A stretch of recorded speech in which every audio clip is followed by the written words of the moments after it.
मुंबई महानगरपालिका म्हणजेच आशिया खंडातील सर्वात श्रीमंत महानगरपालिका। तिचा अर्थसंकल्प हा एखाद्या राज्याच्या बजेटची स्पर्धा करतो। पण गेल्या काही महिन्यांपासून या तिजोरीच्या किल्ल्या कोणाच्या हातात आहेत आणि त्या कशा वापरल्या जात आहेत यावर मोठं प्रश्नचिन्ह उभं राहिलंय।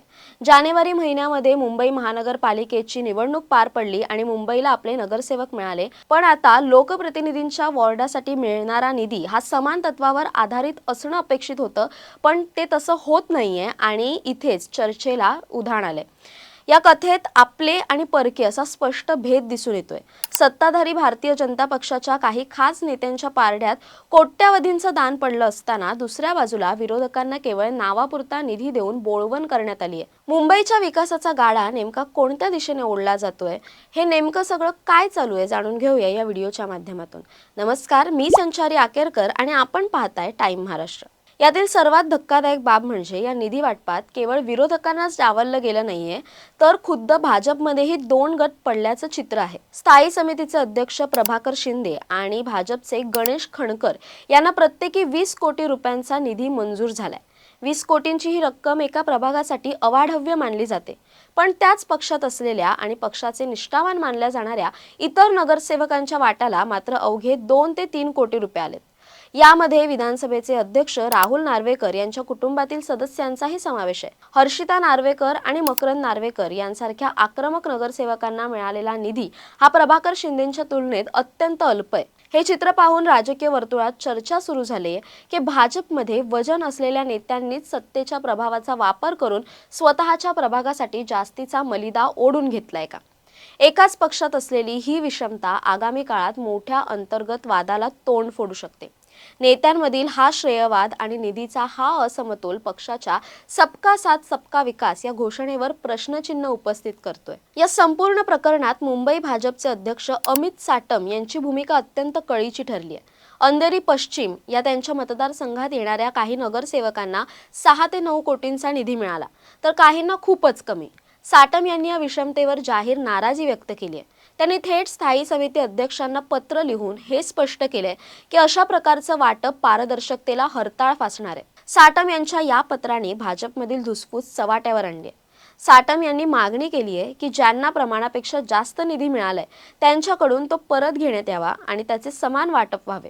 एका बाजूला पक्षाचे नेते ही शिस्त लावण्याची भाषा करत असताना दुसऱ्या बाजूला प्रत्यक्ष व्यवहारात मात्र वरिष्ठ नेत्यांची मनमानी सुरू असल्याचं दिसतं। हे प्रकरण केवळ तांत्रिक नाही, तर ते मुंबईच्या नेतृत्वावरून भाजपमध्ये सुरू असलेल्या छुप्या संघर्षाचं लक्षण आहे।